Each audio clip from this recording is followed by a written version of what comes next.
bien dans son job pour parler des managers et de leur accompagnement, de leur formation, parce que ces managers sont souvent en difficulté. Aujourd'hui, plus que jamais, on en parle avec vous, Estelle Cadoret, ravie de vous accueillir, directrice marketing de Simundia, entreprise, organisme de formation créé en 2017, c'est comme ça qu'on vous présente ?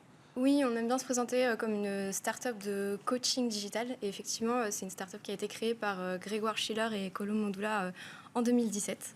Et aujourd'hui, on accompagne plus de 200 grands groupes en France et dans le monde sur des enjeux de transformation RH, transformation des organisations, performance managériale, féminisation des équipes dirigeantes, rétention des talents.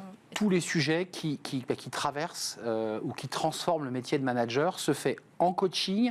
Qu'on soit précis, c'est pas dans une salle de classe, vous réinventez le système, c'est du distanciel.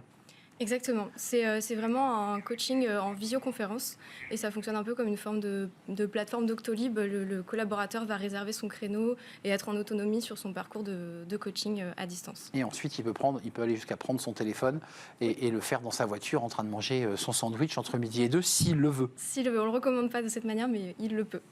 Estelle, un mot sur votre étude, parce que vous sortez une étude qui révèle des contrastes et des besoins. On va regarder ces chiffres, c'est intéressant pour les moins de 35 ans, parce qu'il y a des tranches d'âge en fonction des âges, de l'arrivée dans l'entreprise, de la maturité.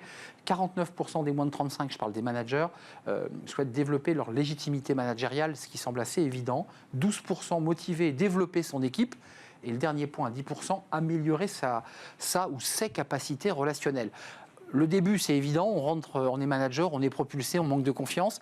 Ça veut dire quoi pour les deux autres items ? Ça veut dire qu'il a besoin de trouver de l'impact ? Ça veut dire qu'en fait, dans un premier temps, quand on prend un poste de manager, on a souvent besoin d'abord de définir son périmètre, d'établir sa crédibilité. Et on ne pense pas tout de suite à l'impact qu'on peut avoir sur ses collaborateurs, ceux de son équipe. Centré sur son métier. Oui, exactement. Et donc, on peut aussi même avoir des enjeux plus inter-équipe. On ne pense pas non plus forcément à l'impact qu'on peut avoir sur les autres équipes. Et donc, nous, en coaching, c'est typiquement sur ce genre de sujet qu'on intervient. On essaye de mettre de la conscience là-dessus et de les accompagner pour qu'ils aient les bonnes compétences pour traiter ça.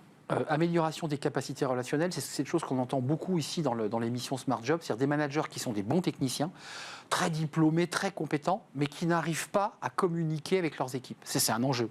Ah oui, c'est un enjeu, mais on le voit partout en fait. Enfin, c'est typique du manager qui prend une fonction de managériale.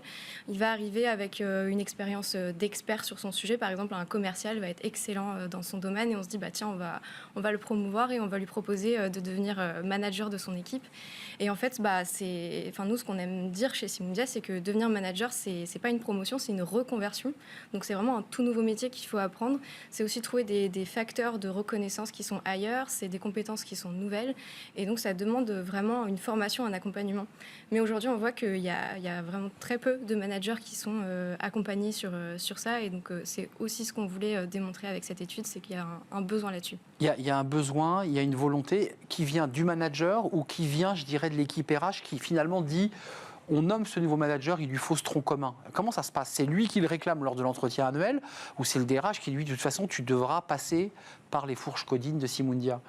Alors je pense qu'aujourd'hui, tout le monde est unanime pour dire que les managers ont besoin d'être formés au moment de leur prise de poste. Ça, c'est sûr. Voilà. Et après, il faut quand même continuer à faire des piqûres de rappel. Ah oui, absolument. Nous, d'ailleurs, on intervient avant, pendant, après. Avant, au moment de la détection du potentiel, pendant, au moment de la prise de poste, et après, parce qu'en fait, c'est une formation continue. Le management, c'est un métier humain. Donc, fondamentalement, on est dans l'art de la relation, et ça se cultive sur toute une vie. Et d'autre part, quand on est sur du coaching, désolée, là, je ne sais plus ce que je voulais dire. Mais Estelle, juste un mot, la durée de cette formation, c'est 1 mois, 6 mois, c'est-à-dire que vous dites au manager, vous entrez dans ce programme distanciel et vous pourrez choisir, parce que l'enjeu c'est de pouvoir choisir son créneau quand on a un peu de temps, ce qui n'est pas si simple pour un manager. C'est quoi ? C'est 3 mois ? 3 mois, c'est une bonne durée. On est sur du 3 fois 1 heure, en fait. C'est-à-dire qu'on propose...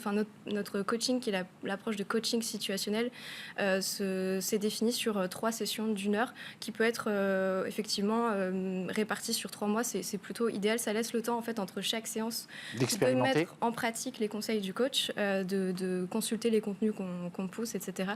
Donc ça, c'est effectivement la bonne durée. Un mot avant de nous quitter. En face, Simundia, ceux qui sont devant la caméra, les experts, les formateurs, c'est qui ? C'est des psychologues, c'est des managers, c'est des gens qui sont en fonction, ce sont des formateurs professionnels, c'est qui ?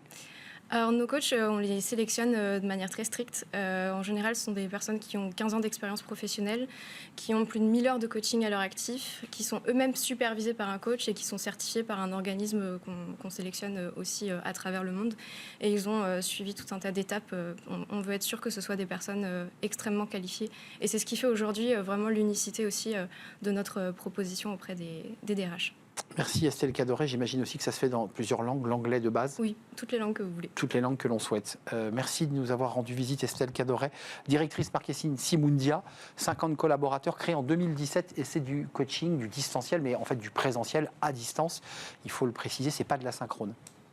Merci de nous avoir rendu visite. Merci à vous. C'était un vrai plaisir. On tourne une page, le Cercle RH aujourd'hui, pour parler de vos fameux tickets restaurants ou de vos cartes, parce qu'il reste encore du papier, il reste évidemment des cartes, ça dépend des entreprises, de leur choix.